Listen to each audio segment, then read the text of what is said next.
자, 안녕하세요. 자, 오늘부터 이제 5월달, 8월달까지 문제풀이반을 진행을 하게 되는데, 일단 문제풀이반에서 지금 진행을 할 때는 지금까지 해왔던 공부 방법과는 좀 다르게 여러분들이 좀 접근을 좀 하셔야 됩니다. 그래서 몇 가지 말씀을 좀 드리고요. 그 다음에 당부 말씀 좀 드리고, 그 다음에 진행 방법에 대해서 좀 설명해 드리겠습니다. 자, 첫 번째로 나와 있는 사회과 교육론 강의 일정을 한번 정확하게 한번 확인을 좀 하시고요. 그 다음에 이제 이 진도를 통해서 여러분들이 어떻게 예습을 할지, 그 다음에 학습 계획을 좀 세워보시면 좋을 것 같고요. 그 다음에 두 번째는 이제 강의 목표는 당연히 이제 주요 쟁점을 일단 확인하는 겁니다. 그래서 일단은 시험에 나오는 중요한 쟁점들 반드시 정확하게 인지를 하시고, 그 다음에 여기에 문제를 어떻게 해결할 것인지, 그 다음에 이제 분석하는 것, 그 다음에 유형들을 일단 몇 가지 말씀 좀 드릴 거예요. 그 다음에 이제 강의 진행은 어떻게 할 거냐면, 출제 경향을 일단은 첫 번째로 먼저 파악을 하고요. 그 다음에 중요도에 대해서 좀 말씀을 드린 다음에, 일단은 기입형 중심으로 내용 정리를 할 겁니다. 그래서 오늘 자료를 보시면, 중요 내용들하고, 그 다음에 그 중요 내용이 보면 전부 다 빈칸이 비워져 있을 겁니다.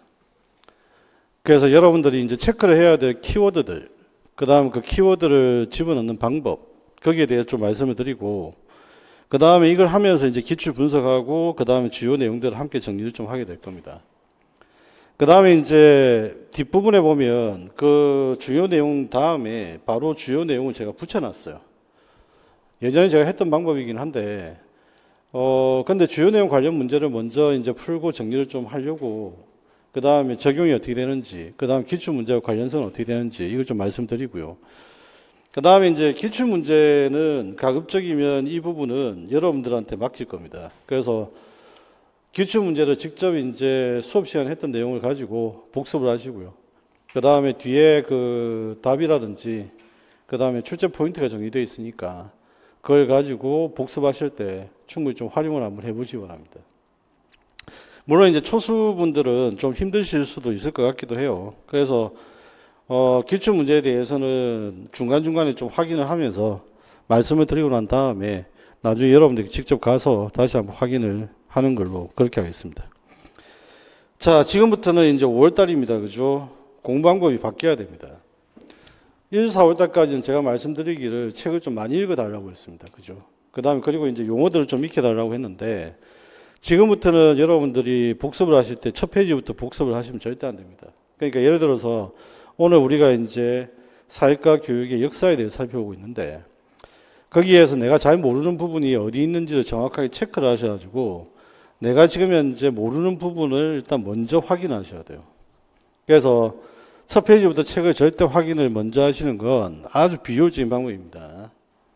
그 다음에 이제 두 번째는 지금 제가 말씀드리는 내용을 토대로 해가지고 중요 내용하고 그 다음에 중요하지 않은 내용을 먼저 구별을 하셔야 됩니다. 그래서 지금 자료가 중요 내용들만 지금 다 뽑아놓은 상태거든요. 그래서 아마 앞으로 이제 다른 과목들 자료도 마찬가지입니다. 필요 없는 부분들, 그 부분들은 필요가 없다기보다는 베이스가 되는 내용이고, 그 부분에 관련돼서 여러분들한테 시험 문제 출제하는 부분은 아니에요. 그래서 일단은 시험에 출제한 부분만 지금 현재 자료를 정리를 해서 드릴 거고, 그 다음에 이 중요 내용을 토대로 해서 여러분들은 정리를 하시고, 그 다음에 이 중요 내용이 정리가 안 되면 내용을 교재를 통해 찾아보셔야 됩니다. 그냥. 그래서 1페이지부터 절대 책을 회독하겠다라고 욕심을 내지 마시고, 그 다음에 이제 두 번째, 그렇다고 한 다음에 이제 주요 내용을 부족한 부분만 집중적으로 하셔야 되겠죠. 그래서 이게 중요합니다. 자기가 안 되는 부분은 집중적으로 학습을 해야지, 자기가 잘 되는 부분을 뭐 10번을 보든 20번을 보든 그건 별로 의미가 없어요. 그 다음에 이제 주요 내용을 맥락적으로 이해를 하셔야 됩니다. 이게 사실 제일 중요합니다. 그냥 맥락적으로 이해를 하려면 기입형 같은 경우에는 여기에 왜 이 내용이 들어가야 되는지에 대해서 이유를 알아야 돼요. 그러니까 이걸 아시려면 주요 개념이나 용어들에 대해서 뉘앙스를 여러분들이 이해를 하셔야 됩니다. 그러니까 이걸 이해를 해 두시는 거지 암기를 하라는 이야기는 아닙니다. 그러니까 어떤 용어가 있다면 그 용어에 대한 이해를 분명히 하셔야 됩니다. 그 다음에 권위라고 하는 개념이 많이 있다 칩시다. 예를 들어서. 그러면 이제 이 권위라는 개념이 어떤 맥락에 쓰이고 있는지를 내가 알고 있어야 돼요. 그러니까 이걸 지금 현재 이해를 하셔야만 그 맥락에다가 적절한 단어를 쓸 수가 있다는 이야기입니다. 그 다음에 이제 백지쓰기를 다양한 방법 활용해라고 한 이야기인데, 사실 이제 수험가에서 지금 보니까 다른 강사들도 보니까 백지쓰기라는 표현 쓰고요. 학생들도 이제 SNS에 많이 쓰던 표현들을 등장하던데, 이 표현을 만들어서 유포시킨 사람이 최초에 만든 사람이 접니다. 제가 만들어서 이제 백지쓰기라는 말이 등장한 거거든요. 그리고 이제 학생들이나 그 다음에 강사들이 이걸 공부 방법을 제시를 하던데, 문제는 이 백지쓰기라고 하는 방법은 일종의 메모고요. 이 메모를 하는 방법은 아주 다양합니다. 그러니까 이제 첫 번째로 볼 때는 뭐 잠이 안 온다. 그러면 잠자기 전 10분이라도 오늘 학습했던 내용들을 한번 그냥 걸적여 보는 거예요. 그리고 이제 그걸 요약을 하는 겁니다. 그러니까 백지쓰기는 첫 번째는 그대로 내가 머릿속에 있는 걸 그대로 인출하는 방법도 있지만, 내가 학습한 내용을 스스로 요약을 해보는 것, 마인드맵 같은 걸 그리는 것도 백지쓰기입니다. 그러니까 백지쓰기는 자기의 실력에 따라서 다양하게 활용을 하시면 돼요. 이게 백지쓰기가 방법이 하나만 있는 게 아니거든요. 그 다음에 이제 여섯 번째가 뭐냐면, 출제가 된 맥락을 생각하면서 문제를 좀 분석해달라는 겁니다. 그래서 저는 여러분들한테 문제를 설명할 때 이게 왜 출제가 돼야 되고, 그 다음에 출제가 될 수밖에 없는 이유를 항상 설명을 거의 드려요. 그리고 이게 왜 중요한지를 항상 말씀을 드리거든요. 마찬가지로 여러분들은 교육학 기출문제이든, 그 다음에 여기에 지금 현재 나와 있는 교과의 어떤 기출문제이든, 이 문제가 왜 출제가 돼야 되는지 그 설명이 돼야 됩니다. 그렇게 하셔야만 여러분들이 납득을 하시고요. 그 다음에 그 맥락을 생각하면서 이 정리를 해 나가실 수가 있어요. 그러니까 출제가 된 맥락, 의도, 이런 것들을 항상 생각하시면서 문제를 좀 분석하는 훈련을 좀 하셔야 됩니다. 그게 바로 이제 기출이고요. 그래서 이번에 이제 제가 이제 진행 과정을 잡았던 것도, 여러분들한테 시간을 좀 많이 드리기 위해서입니다. 그냥 기출 문제를 스스로 이제 복습을 하고, 그 다음에 이게 의도가 파악이 안 되면 저한테 질문을 하시고, 그래서 그 방식대로 일단 하셔가지고 실력을 좀 쌓아 가시면 아마 9월 달부터는 좀 편하게 정리를 해 나가실 수 있지 않을까, 그 생각이 좀 듭니다. 일단은 교재하고 참고 교재를 보시면 사회과 예비교사를 위한 일반 사회 경도는 교재들 다 가지고 계시니까 이건 그대로 확인할 때 쓰시면 되고요. 그 다음에 이제 기출 문제하고 그 다음에 주요 쟁점 정리, 그 다음에 예상 문제 같은 경우는 자료를 계속 매주 나갈 겁니다. 그래서 지금 현재 나가는 부분들로 활용을 하시면 되겠고, 그 다음에 온라인 무료 특강들이 올라와 있으니까 필요한 것들은 언제든지 활용을 해서 여러분들이 학습하실 때, 뭐 심심하실 때 좀 활용을 하시면 좋지 않을까? 필요한 것들 찾아서 좀 하시면 좋을 것 같습니다.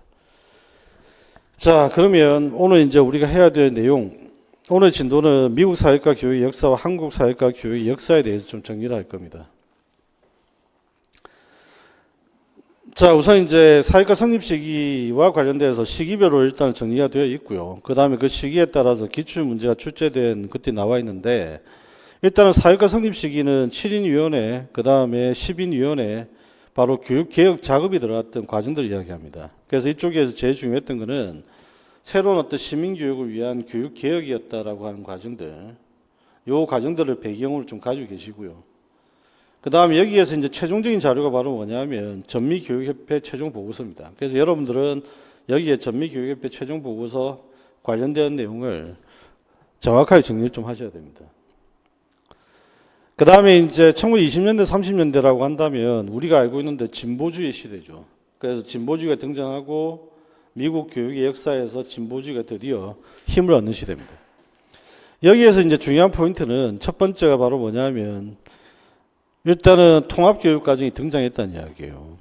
그래서 통합교육과정으로 중액교육과정. 그래서 이거는 교육학에서도 많이 강조되는 표현이죠. 그 다음에 이제 해롤 러그라고 하는 사람이 사회적 재건주의라고 하는 것들 주장을 합니다. 뭐 존두의 제자입니다. 그 다음에 요즘에 이제 문제가 좀 출제될 게 없다 보니까 역사 속에 등장했던 바로 이 반성적 사고라고 하는 개념. 이게 이 파트에서는 가장 중요합니다. 그 다음에 이제 반성 사고가 발전을 해서 의사결정력으로 발달을 하게 되죠. 최근에 이제 나왔던 문제는 반사고와 의사결정력이라고 하는 같은 맥락입니다. 그런데 지금 이제 최근에 나왔던 문제는 바로 두이와 불운을 비교하는 문제였어요. 역사적 비교. 그래서 이 사람들의 어떤 생각, 그 다음 핵심적인 내용들이 어떤 차이점이 있는지 그걸 보시면 되겠고요. 그 다음에 이제 60년대와 70년대로 이제 가게 되면 이제 신사회과라고 하는 것들이 등장하는데 여기에서 제일 중요한 건 당연히 키워드는 첫 번째 신사회과입니다. 그래서 신사회과와 관련된 특징들을 꼭 정리하셔야 되겠고요. 그 다음에 이제 관련되는 개념들이 몇 가지 있는데 그게 이제 마코스라고 하는 이 개념을 중심으로 정리를 좀 하시면 됩니다.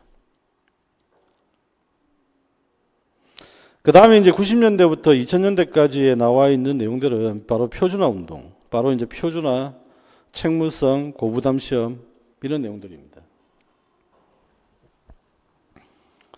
그 다음에 이제 시대적인 순서를 잡는 문제가 이 파트에서는 또 한 가지 포인트가 되는데 그러니까 이 파트의 어떤 가장 핵심적인 문제 출제 경향이라고 한다면 두 가지로 볼 수 있어요.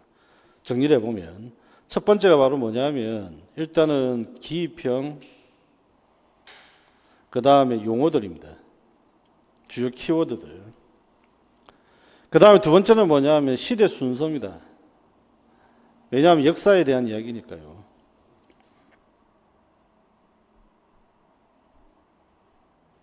그래서 초기에 나왔던 이 시대 순서에 관한 문제가 많이 나왔던 게 20년대부터 신사회과 시기에 대한 문제가 한 번 있었고요. 그 다음에 사회과 초기, 성립 시기에 관한 10인위원회, 7인위원회, 아까 이야기했던 1916년 최종 보고서까지, 그 다음에 NCSS까지 이 과정들을 이제 문제를 물어봤던 적이 있고, 그 다음에 이제 아직까지 간접적으로 등장했지만 여전히 중요한 주제가 되고 있는 키워드 중에 하나가 바로 민주주의 재문제라고 하는 겁니다.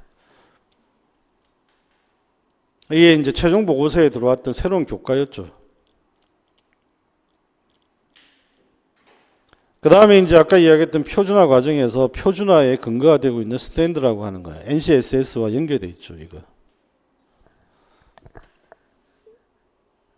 그래서 아직까지 이게 출제가 안 됐습니다. NCSS가 스트랜드를 제시했다라고 하는 거 생각보다 중요한 이야기인데 아직까지 물어보지는 않았다.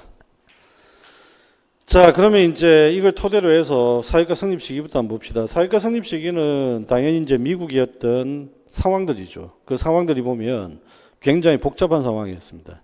사회 통합이 절실하게 필요했던 상황. 그래서 뭐가 필요했냐면 이 시대에 필요했던 것은 새로운 시민 교육이 필요했던 겁니다.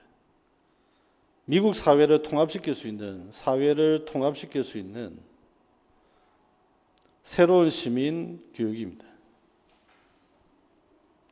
사회 통합을 위한 새로운 시민 교육.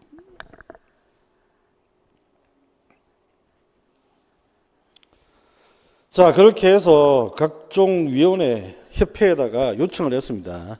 근데 10인위원회에다가 했더니 10인위원회 보고서의 내용이 전부 다 언어하고 역사 중심으로 정리가 되고 끝났어요. 그 다음에 이제 페이지에 보시면 미국 역사협회 7인위원회가 등장하는데 이것도 기출입니다.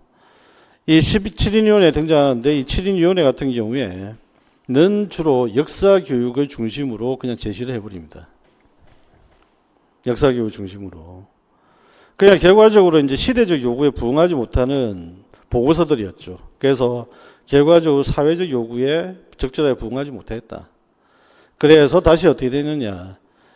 자, 미국 전미교육협회에다가 중등교육개혁위원회를 설치를 하고 그 다음에 다시 거기에 사회과위원회 활동들이 시작됩니다.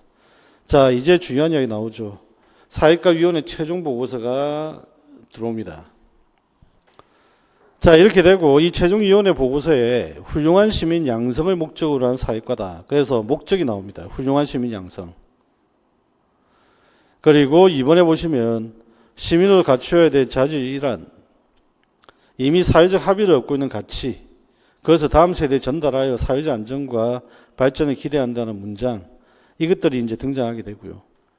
그 다음에 이제 기입형으로 대비를 해야 될 게 바로 새로운 과목이죠. 지리 역사는 있었는데 보고서에 처음 등장하는 과목이 일반사회 입장에서 공민,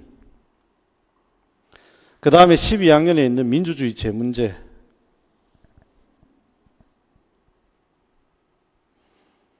자, 민주주의 재문제라고 하는 거 이게 등장하게 됩니다. 그래서 민주주의 재문제라고 하는 것은 문제 중심의 통합이었습니다.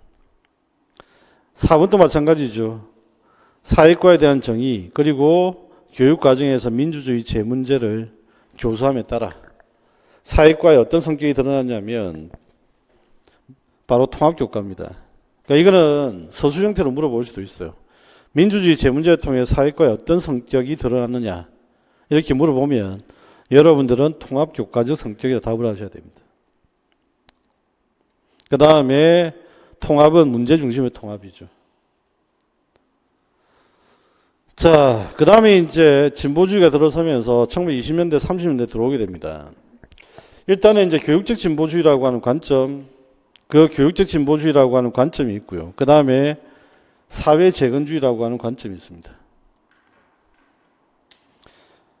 교육적 진보주의가 영향을 미쳤던 거, 통합교육과정이 제일 큰 영향을 미칩니다. 그래서 첫 번째 한번 보시면 사회과 교육과정 구성에서 진보주의 교육 사상이 주류를 이루었고 대공황의 사회 문제 해결을 위한 교육운동과 교육과정 흐름 속에서 자 무엇을 지향하는 움직임이 나타났다고 되어 있는데 이게 뜬금없는 이야기는 아니고 여기에 지금 이제 첫 번째 주어에 보면 사회과 교육과정 구성이라고 하는 표현이 등장을 해요. 그러니까 기입형을 찾을 때 첫 번째 요령은 뭐냐 하면 주술의 일치입니다. 주술의 일치. 그러면 이제 이쪽에서 보면 사회과 교육과정 구성에서 나타난 이야기는 교육과정 이야기가 여기는 키워드에 들어야 되는 거죠. 그러면 이제 대표적으로 시대적 배경은 진보주의. 그렇다면 통합교육과정입니다. 만약에 이게 지금 1960년대 신사회과 같으면 여기에 뭐가 들어가 있으면 학문주식 교육과정이 들어가시면 돼요. 그런데 여기에는 시대적 배경이 진보주의란 말이죠. 그러면 통합교육과정이라고 하는 이 키워드가 여기에는 들어야 된다. 자, 그래서 미국에서는 대공황의 문제, 그 다음에 근대화의 문제를 극복하기 위한 새로운 어떤 시민교육이 요구되는 시대. 그래서 대공황에서 나타났던 문제들, 근대화에서 나타난 문제들을 해결하기 위해서 사회 재건주의자, 이 러그라는 사람이 등장합니다. 처음에는 꽤 중요했는데 지금 현재는 중요도가 좀 많이 떨어지긴 했습니다. 그래도 알아두셔야 됩니다. 그래서 이 사람도 역시 마찬가지죠. 교육과정으로라고 하는 표현이 등장했고요. 그렇다고 한다면 여기에는 교육과정의 유형이나 형태가 나타나야 됩니다.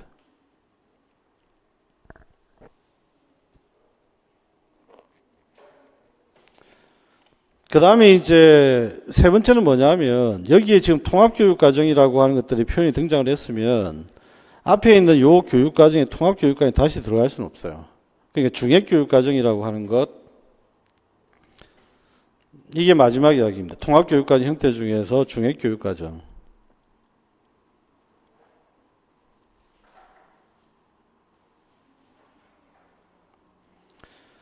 그 다음에 이제 두 번째 경향이 바로 뭐냐면 사회 재건을 강조했던 교육적 입장입니다. 그게 바로 해롤 러그가 주장했던 거죠. 그래서 사회과를 어디에 기여하느냐라고 하는 측면. 그래서 이쪽은 사회 재건을 강조했다. 사회 재건에 기여하는 교과로 인식을 하게 됩니다.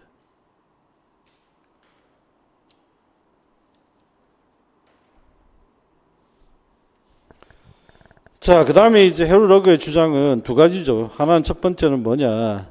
사회 문제 중심의 교과, 이걸 만들겠다. 그러면 이제 사회 재건을 꿈꾼다. 그래서 해롤 러그, 다시 여기에 들어야 할 제작 목적, 사회 재건이 들어야 되어 있고요.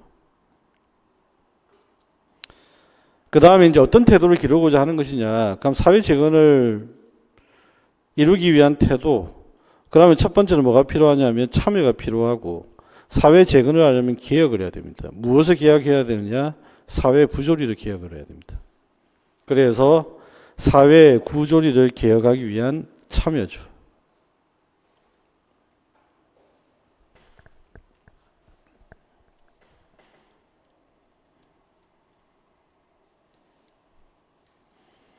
자, 그래서 마지막으로 이제 정리를 다시 하게 되면 통합교육과정은 방금 이야기했던 중액교육과정의 바로 등장입니다.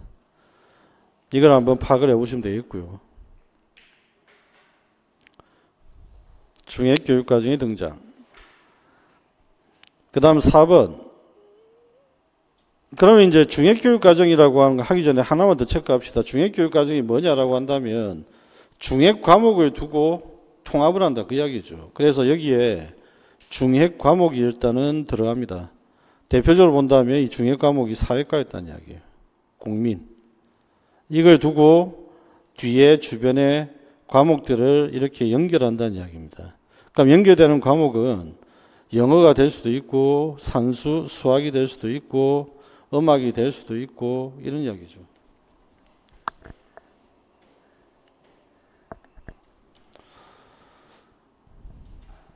자, 그 다음에 이제 문제를 한번 풀어봅시다. 1921년도에 뭐가 설립됐다고 했습니다. 여기에 지금 들어갈 이야기는 기관이 들어가야 된다는 이야기죠. 그럼 협회 같은 기관이 들어가야 되는데 21년도에 설립되었던 기관이 바로 뭐냐? 아까 이야기했던 NCSS입니다. 자, 이후에 1920년대부터 30년대는 두 가지 사회과 교육의 큰 흐름이 탄생하게 되었는데 첫 번째가 바로 존 두이의 진보주의 교육관입니다. 그런데 이 존 두이의 진보주의 교육관 하면 두 가지가 꼭 기억이 나셔야 돼요. 첫 번째는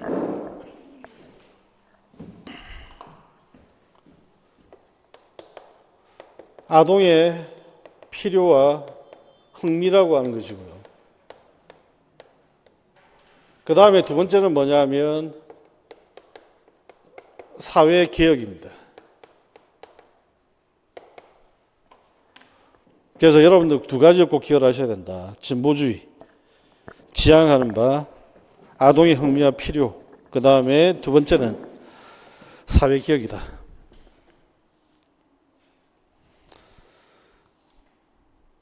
자, 그리고 니은에 부합하는 교육을 통한 성장을 목표로 했다. 그럼 방금 얘기했던 저 두 가지 내용 중에서 경험하는 문제 해결은 사회개혁적인 차원이고 어디에 부합을 한다라고 하는 것은 사회적 요구, 국가적 요구, 학습자 요구 이런 것들 이야기하는 겁니다. 그럼 여기에 지금 들어갈 이야기는 아동의 필요와 흥미에 부합하는 거죠. 아동의 필요와 흥미. 그래서 니은에 들어갈 이야기는 아동의 필요와 흥미에 관한 이야기입니다. 자, 이를 위해서 교육과정에 대한 통합적 접근을 시도하는 통합교육과정과 문제중심 교육과정이 주장되었다. 두 번째 흐름은 바로 사회재건주의다. 사회재건주의는 각종 사회 문제 해결을 위해 사회교과 시리즈 개발을 했는데 여기에 나와 있는 사회과 교과 시리즈 개발의 목적이 뭡니까? 이게 목적이 뭐냐면 사회재건의 목적이죠. 그렇게 하기 위해서 목표를 설정했는데 아까 키워드를 한번 다시 떠올려 볼까요? 첫 번째, 참여가 필요했다. 무엇을 하기 위한 참여였죠? 개혁. 그 다음에 무엇을 개혁한다고 했죠? 사회 부조리. 세 가지. 그 다음에 이제 디귿에 해당하는 것, 이 통합교육과정에 해당하는 것, 바로 중액교육과정입니다. 그죠? 중액교육과정. 자, 그래서 정리를 해보면 첫 번째, 기억에 들어갈 기구. 이건 NCSS가 되고요. 그 다음에 니은에 들어갈 내용을 쓰라고 했는데 아동의 필요와 흥미. 그 다음에 디귿에 들어갈 해당하는 것으로 융합형의 대표적인 사례. 바로 중액교육과정. 그 다음에 목적. 사회 부조리를 개혁하기 위한 참여적 태도 함양.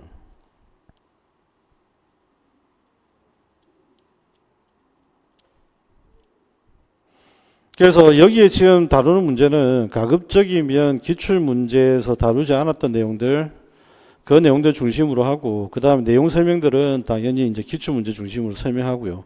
그 다음에 예측을 해서 말씀드릴 겁니다. NCSS와 관련돼서 하나 이제 남아있는 게 뭐냐면 스트랜드입니다. 그래서 이 두 개의 어떤 기입형 관계를 대비를 좀 해두실 필요가 있다.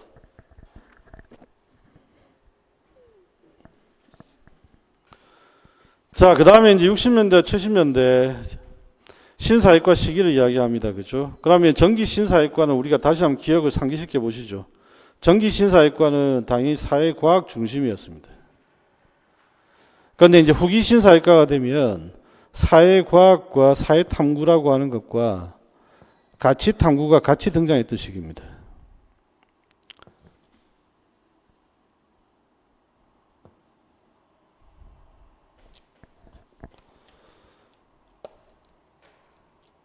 자, 첫 번째 기억을 하셔야 되는 기출문제 표현은 바로 스푸트니크 사건입니다. 이것 때문에 미국이 충격을 받았다. 우리가 소련에 뒤지게 되었다. 그럼 우리가 소련을 다시 앞장서기 위해서는, 극복하기 위해서는 바로 교육개혁이 필요하다. 그 논의를 일단 배경으로 이해를 하시고요. 교육개혁에 대한 논의가 이제 시작됐던 게 바로 어디죠? 우주회의입니다. 자, 그 다음에 이제 나오는 것, 수업 내용으로 단편적인 지식이나 사회 문제보다는 개념과 일반화 등을 다뤄야 된다는 주장이 지지를 얻어. 그게 이제 진보주의에 대한 비판이죠. 바로 학문 중심 교육과정.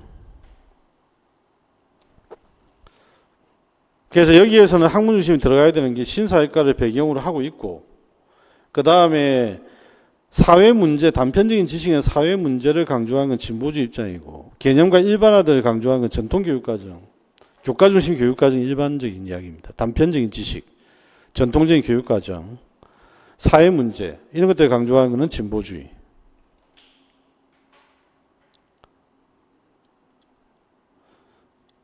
자, 이와 같은 교육개혁 운동의 결과로 나타났던 게 신사회과고요. 그 다음에 기출문제에서 지금까지 한 두세 번 나왔던 게 바로 교육 방법입니다. 탐구학습과 발견학습. 그래서 기입형 중에 두 번째 유형이 등장하죠. 이번에는 주술의 문제가 아니라 앞쪽에서 이미 지적을 해줍니다. 교육 방법을 쓰라고.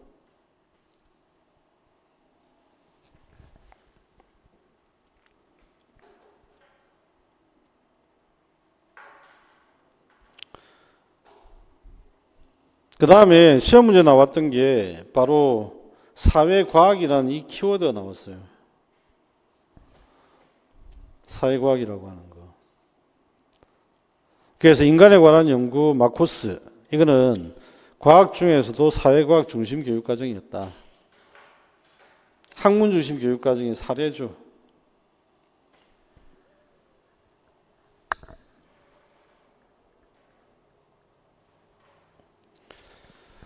그 다음에 이제 브루너의 주장, 바로 이제 지식의 구조, 이걸 강조했었다라고 하는 거. 그러니까 이걸 구별하셔야 됩니다. 브루너가 주장을 했었다라고 하는 것은 바로 지식의 구조, 이걸 가지고 교육과정을 만들자는 이야기를 했고요. 신사회과 시기에 교육과정을 만들 때 중심이 돼야 되는 건 사회과학이다. 그러니까 그 맥락이 좀 다르죠. 근데 사회과학이라고 하는 말을 써야 되는데 지식의 구조를 쓰고 정답을 하고 나왔던 사람들이 생각보다 많았습니다. 그러니까 맥락이 그만큼 중요하다는 이야기예요. 그래서 주의해야 될 거는 이게 지식의 구조가 들어갈 내용인지 아니면 사회과학이 들어갈 맥락인지 이걸 구별하실 수가 있어야 됩니다. 그 다음에 이제 세 번째 수월성 추구. 이거는 이제 이긴다는 이야기죠. 경쟁력을 이야기합니다. 경쟁성.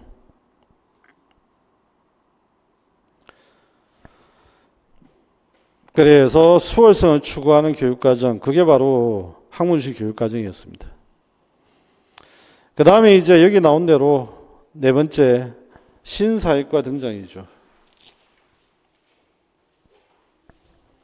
브루너의 영향으로 등장한 사회과의 새로운 흐름, 이거는 이제 동의어를 쓰라고 하는 이야기하고 똑같은 이야기죠. 사회과의 새로운 흐름이 도대체 뭐냐. 그게 바로 빈칸에 들어갈 이야기입니다.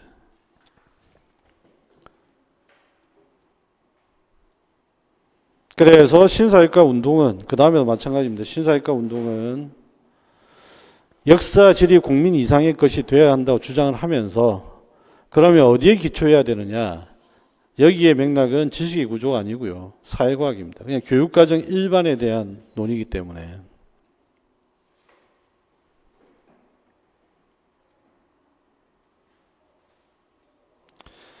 자, 교과교육론이든지 아니면 교육학이든지 이런 지금 현재 경향성에 대한 특징을 쓰라고 했을 때는 가장 중요한 것들은 몇 가지 쓰셔야 됩니다. 신사회과라고 하는 것은 역시 마찬가지로 사회과고, 그럼 사회과의 특징의 어떤 본질, 기능 내지는 요소들을 쓰시는 게 특징을 쓰라고 하는 이야기예요. 그럼 첫 번째 뭘 써야 되냐면 목표를 쓰셔야 되고요.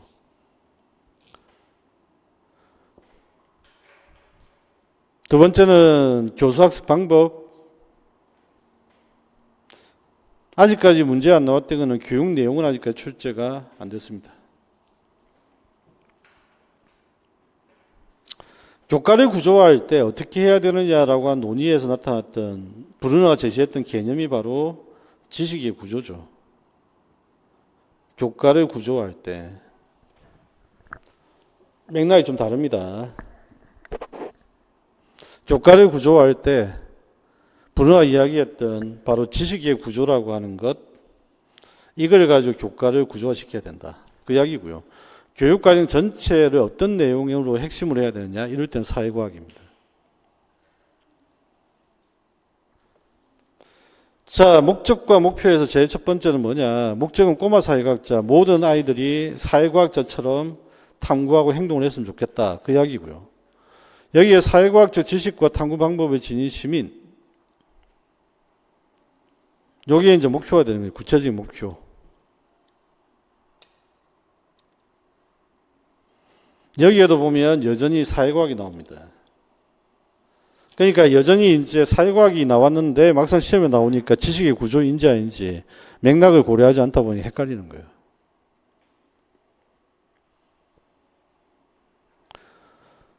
그래서 맥락을 꼭 초점을 두고, 그 다음에 이제 학문 중심 교육과정 이야기 나왔잖아요. 그럼 교육과정을 구성을 할 때 교과를 어떻게 구조화해야 교육과정을 구성을 할 때 교과를 구조화해야 된다. 어떻게 구조화해야 되느냐, 그 맥락이 바로 지식의 구조입니다.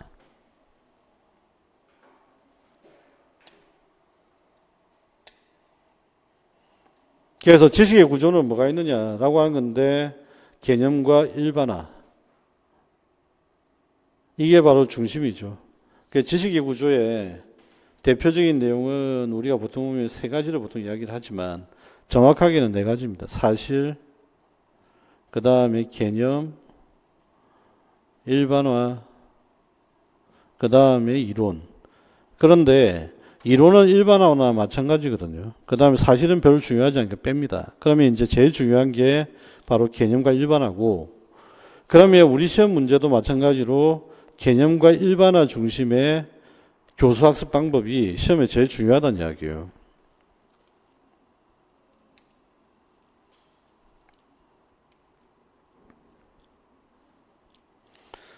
자, 그래서 사회과학을 중심으로 하는 사회과학 교육과정, 학문식 교육과정 사례가 바로 뭐냐? 바로 인간에 관한 마코스입니다.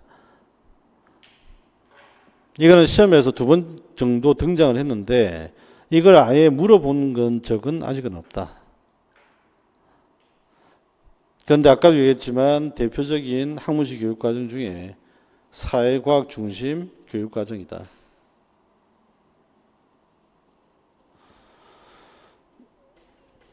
자, 그 다음에 이제 우리가 알고 있는 대로 새로운 사회과 경향들이 등장합니다. 첫 번째는 뭐냐?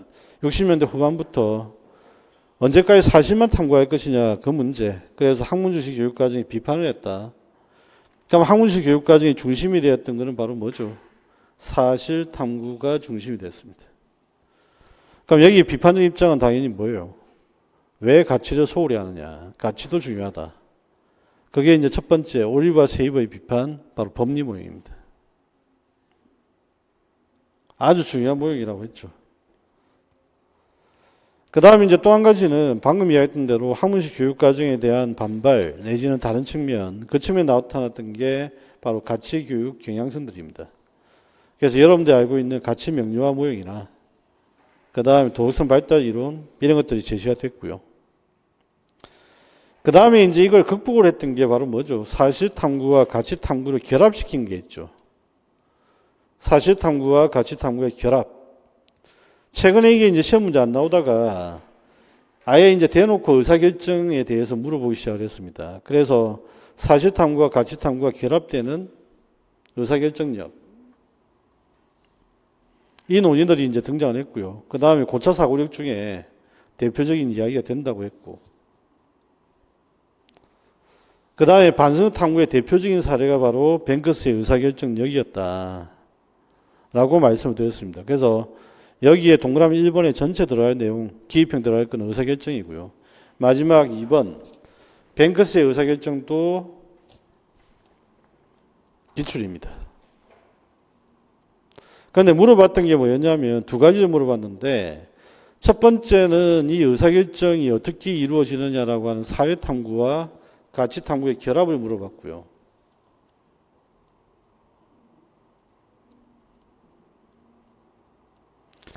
그 다음에 이걸 또 다른 방향으로 돌려서 물어봅니다. 어떻게 물어보냐면 사회과 본질에 있는 반성적 탐구의 의미가 도대체 뭐냐 이렇게 물어봤어요. 그 다음에 반역 탐구의 대표적인 사례가 바로 뱅크스의 의사결정력입니다.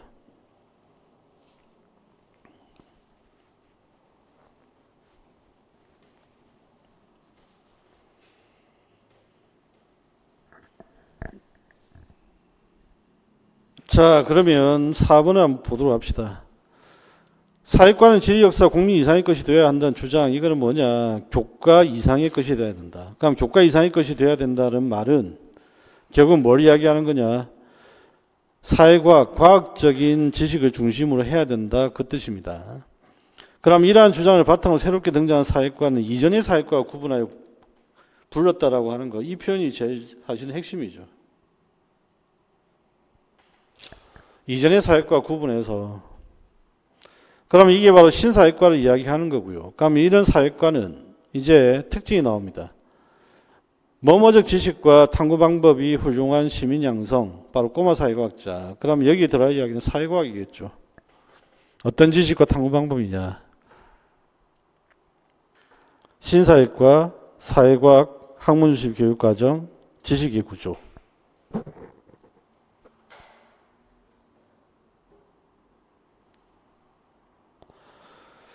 그 다음에 훌륭한 시민 양성의 요건임을 강조를 하면서 사회과학의 관점과 사고방법에 대한 학습을 요구했다. 어떤 학습 방법이었습니까?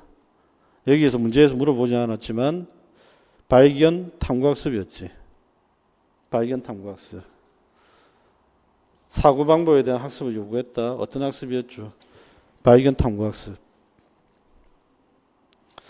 자, 이런 사회과 교육의 수월성이 하면 중요한 목표가 되고 이를 위한 여러 프로젝트 중에 하나가 바로 인간에 관한 연구, 마코스를 개발하여 인류학의 학문구조를 배울 수 있도록 했다.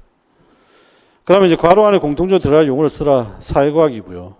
밑줄 부분이 강조했던 교육과정 경향 및 그 교육과정이 중시한 목표가 무엇인지 각각 쓰라고 했습니다. 그게 바로 학문식 교육과정, 그 다음에 탐구 기능, 이게 목표였죠.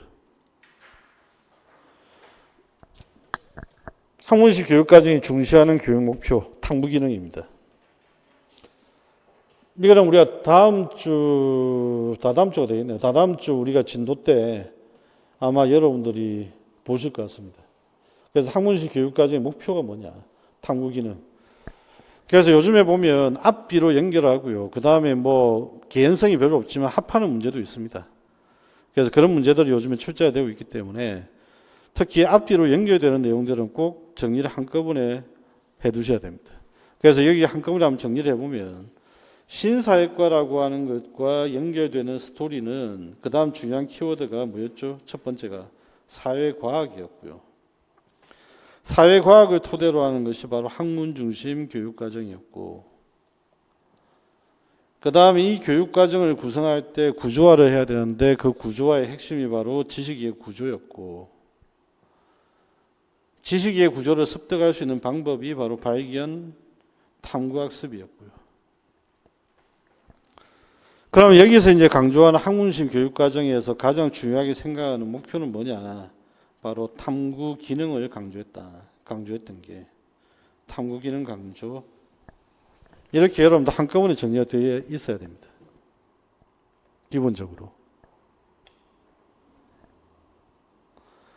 사회과학, 학문식 교육과정, 지식의 구조, 발견 탐구, 그 다음에 탐구 기능의 강조. 그러니까 여러분들 백지 쓰기 하실 때도 이렇게 이제 키워드 중심으로 메모를 하실 수도 있고요. 그런데 그 내용들이 여러분이 요약을 한 것이기 때문에 훨씬 더 기억이 오래 갑니다. 그러니까 이걸 자꾸만 훈련을 하시고 메모한 습관들 자꾸 들이셔야 돼요. 그게 백지세에 가지고 있는 가장 장점이고 인출을 하는 훈련이기도 합니다. 자, 그 다음에 이제 5번. 미국 사회과 역사와 관련된 글인데 60년대 후반부터 학문의 구조에 토대를 둔 학문 주도적인 사회과 교육과정 개발이 중단되고 그러면 이제 후기의 이야기들이 나오는 거죠. 그 다음 내용들을 봤더니 인종문제, 빈곤, 시민권 이게 나오는데 이게 바로 이 문제는 가치가 없으면 해결할 수 없는 문제들입니다. 그러니까 가치를 반드시 다룰 수밖에 없는 상황. 그러면 70년대를 거치면서 인종교육, 가치교육, 법 관련 교육, 여성교육, 직업교육 다양한 어떤 새로운 관심들이 등장했고 그 다음 여러 가지 프로그램들이 일반 형태가 됐는데 이제 중요한 인물들이 등장하죠. 앵글, 그 다음 우레버 스콧, 이 사람들의 공통점은 의사결정이죠. 의사결정. 그러면 일단 기업과 관련된 학문 주도적인 사회과 교육과정 개발, 이것과 관련된 사회과 전통이 도대체 뭐냐. 사회과 전통은 세 가지가 있습니다. 그죠? 첫 번째는 바 셔미스 등 이 사람들의 분류 방식에 의하면 첫 번째가 시민성 전달이고요. 두 번째는 사회과학 중심이고요.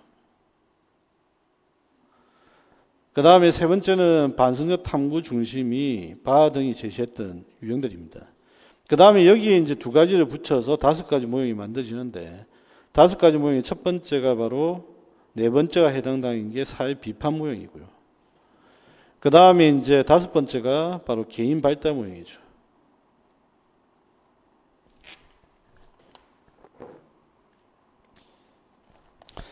당분간은 3가지 모형보다는 5가지 모형 중심으로 문제가 출제가 될 겁니다.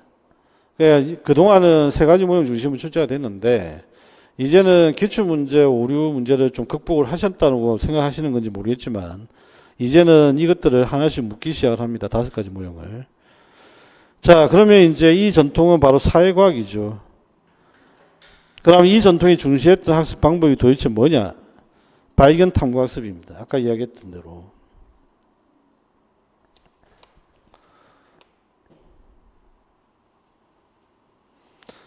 그 다음에 니은에 이제 들어갈 이야기, 공통적으로 들어갈 사회과 역량을 쓰라고 했는데 이 사회과 역량은 결국 사회과의 목표와 관련된 이야기입니다. 그런데 이 역량은 목표는 대부분 다 보면 고차 사고력 중심으로 출제가 된다라고 보시면 돼요. 그러면 이제 고차 사고력이 어떤 내용들이 있죠? 여기에 지금 들어갈 답은 당연히 울레버, 스콧, 앵글 이런 이름들을 통하면 의사결정이 됩니다. 그러니까 이거 말고도 여러분들이 알아두셔야 될 역량이자 고차 사고력에 보면 첫 번째가 바로 탐구력, 그 다음에 두 번째가 바로 창의력,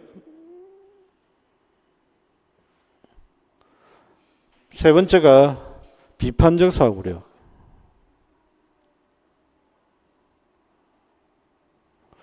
그 다음에 네 번째가 의사결정력, 그 다음에 마지막으로 이제 메타인지라고 하는 거. 그래서 여기는 돌아가면서 출제가 되기 때문에 여러분들이 꼭 주의를 하셔야 되고요. 그동안에는 한동안은 과거에는 비판적 사고력과 메타인지가 출제 1순위였습니다. 그런데 최근에 이제 경향을 보면 의사결정력도 비슷한 수준까지 올라갔어요. 그러니까 이 세 가지를 중심으로 거의 출제가 반복된다라고 하는 것, 그 흐름을 좀 알고 세 가지를 잘 정리를 좀 해주시면 되겠다.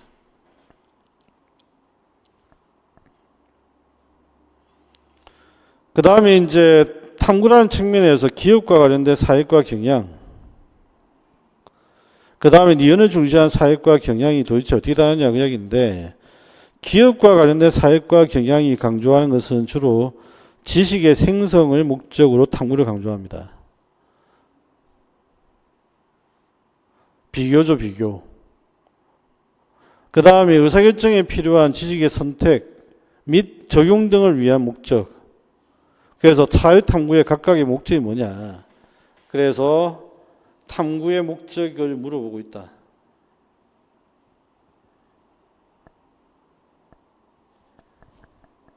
이건 아직까지 출제가 안 됐습니다.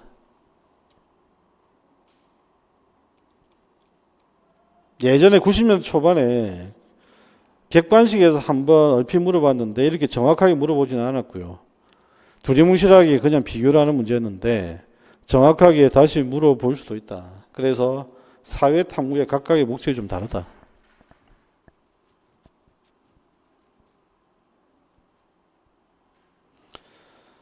그 다음에 이제 80년대가 되면 보수주의적 경향으로 돌아선다고 했죠. 그래서 이 보수주의적 경향, 그럼 학생들의 실력을 키우려면 누구의 실력을 키워야 돼요? 학교.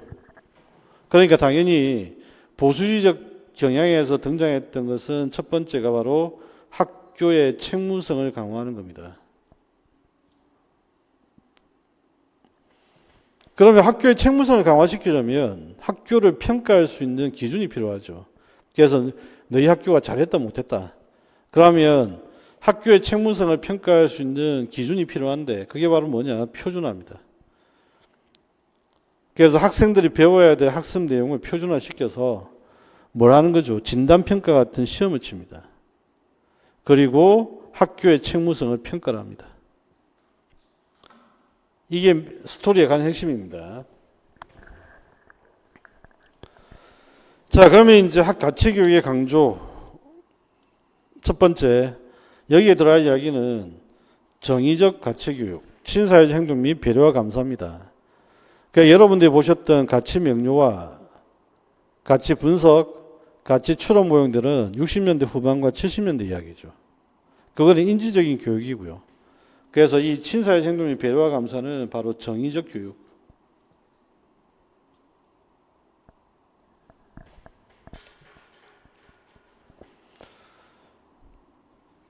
그 다음에 이제 90년대, 2000년대로 가게 되면 교육개혁과 사회과의 표준화가 이루어지는데 방금 이야기했던 그 이야기, 정부 주도의 표준화 교육과정 보급, 이쪽으로 훨씬 더 강조되고요. 학교의 책무성이라고 하는 것들이 강조됩니다. 그렇게 하려면 아까 이야기했던 표준 교육과정 이걸 만들어야 된다고 했죠.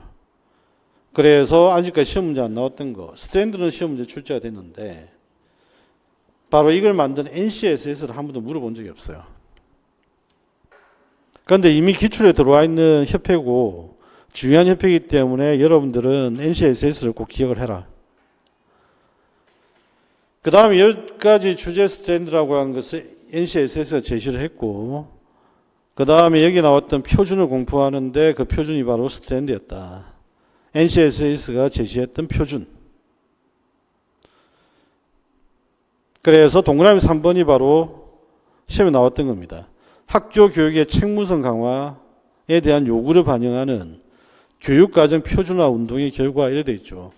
그러니까 이거는 제가 지금 괄호를 안 쳤지만 학교 교육의 책무성 강화에 대한 요구를 반영하는 요거 자체가 기입형이 될 수가 있어요. 그런데 여기 보면 운동이 있을 거란 말이죠. 그런데 이걸 만약에 맥락을 고려하지 않게 되면 운동만 보고 신사입과를 쓰실 수도 있습니다. 반드시 그런 분들 꼭 계시거든요. 신사입과 운동은 익숙한데 교육과정 표준화 운동은 익숙하지 않으면 여기에 신사입과를 쓰시고 나올 수도 있어요. 그러니까 이건 마찬가지로 꼭 주의를 하셔야 돼요. 여기 학교 교육의 책무성 강화라는 표현은 90년대부터 등장했던 이야기고 보수주의에서 등장했던 이야기입니다. 그러니까 여기에서 이제 등장했던 이야기가 이쪽으로 전개가 되고 그 다음에 10개의 스트랜드라고 하는 것들을 제시를 했다는 이야기예요. 자, 그래서 이제 구체적인 내용은 바로 이제 표준화를 하고 그 다음에 여기에는 고부담 시험을 쳐서 평가를 하는 방식이죠. 그래서 첫 번째 지배적인 추세는 바로 표준화입니다. 그 다음에 이제 같은 말이죠. 각 교과별로 높은 수준의 표준을 제정하고 실행하는 표준 중심 교육 개혁.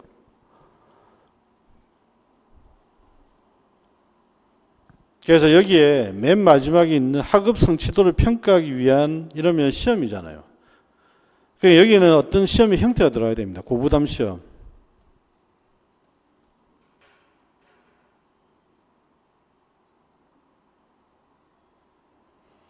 그리고 나머지 전부 다 빈칸은 표준이라는 말로 채워주시면 됩니다.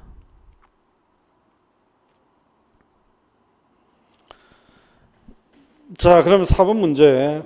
다음 걸 읽고 기업과 니네 들어갈 용어를 순서대로 쓰라고 되어 있는데 80년대 이후 높은 수준의 표준을 만들고 이를 모든 학생들이 이수하게 한다는 열망을 담은 무슨 운동?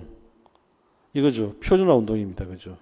근데 이걸 지금 맥락도 없이 그냥 무슨 운동, 신사학과 운동 적고 나오면 안 된다는 이야기예요. 근데 이러시는 분들 생각보다 많아요. 2010년 수학과 영어에 무엇이 발표됨으로써 새로운 전기를 맞이하게 되는데 이 새로운 전기를 맞이했던 게 뭐냐? 여기 나온 C3 프레임워크입니다. 좀 더 표준화 과정을 좀 더 세밀하게 공통 기준을 만들어서 하는 건데 여기 보면 뒤에 내용 스토리가 전부 다 기준이라는 표현이 들어요. 그럼 여기 이제 늘어날 내용들이 뭘까? 알고 있는 내용들은 당연히 여기 기준이죠. 그런데 어떤 기준이냐라고 한다면 공통 핵심 기준으로 바뀝니다. 여기.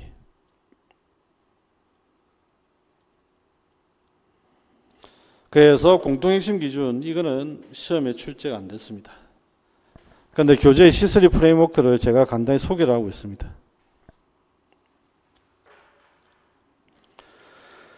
자, 이렇게 하고요. 잠시 쉬었다가 이제 기출문제가 어떻게 출제가 됐는지 내용들을 간단히 한번 살펴보고 나중에 실제 문제를 푸는 건 여러분들이고 저는 가이드만 하겠습니다.